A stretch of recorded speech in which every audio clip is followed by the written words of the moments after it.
Yan mga sir, at nag-install tayo nitong taillight para sa Honda Click. Yan po. Yan. Ito po siya mga sir, at na-install na natin. Yan. Meron siyang signal light rin.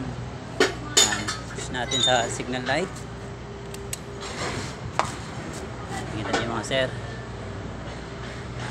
Tapos sa kabila, sa right. Yan. Tapos off natin yung signal light. Yan, sir. Tapos pag pumupreno siya, nagre-red to, nagre-red.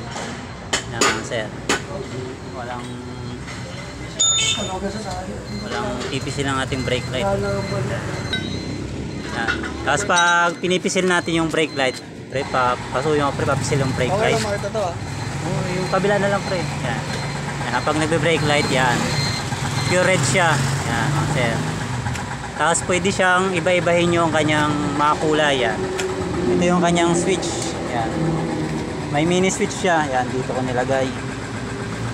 Yan. Sobrang liit ng kanyang switch. Yan. Pag pinindot natin, yan. Diba? Sige nga pre, pindot nga ako pre.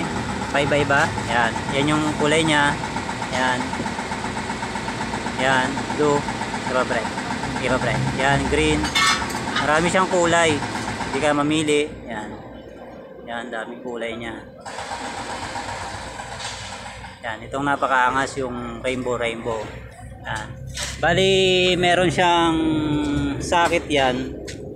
Meron siyang socket. Kapag gusto nyo mag-install sa inyong mga Honda Click, meron siyang socket para dito. Plug and play rin. Ganito rin.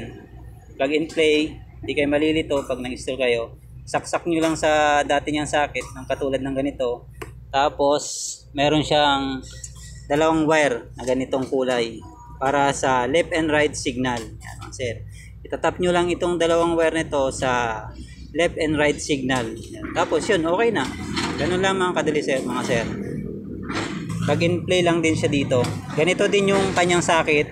Ipa-plug nyo dun sa stock socket ng Honda Click ninyo. Yan, sir. Ganyan siya.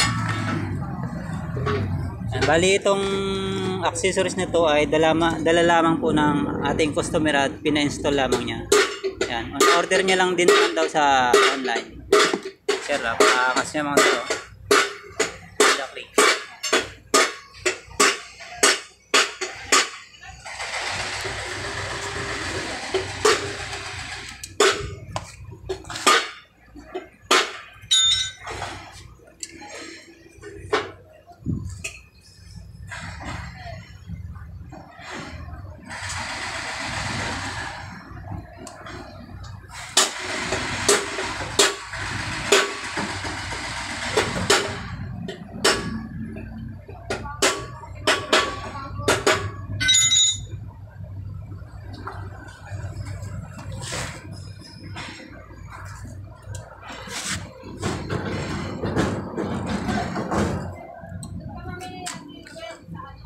Ayos.